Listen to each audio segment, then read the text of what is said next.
mound. Αυτό είναι ένα σύμβολο στην Greek mythology του πρωταρχικού λόφου. It symbolizes the first emergence of the god Atum. Συμβολίζει την πρώτη εκδήλωση του θεού Ατούμ. And Atum, like I mentioned, is the god, the primordial god who symbolized flux. Όπως είπαμε πιο πριν, ο Ατούμ είναι ο θεός που συμβολίζει την πρωταρχική ροή.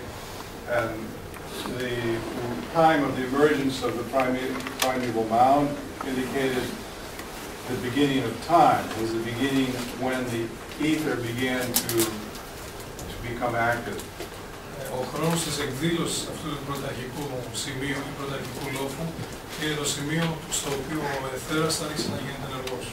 It went from a state of being inert and dead to becoming alive. Πέρασε από μια κατάσταση όπου ήταν νεανρανής και νεκρός σε μια κατάσταση όπου είναι ζωντανός. So it was the beginning of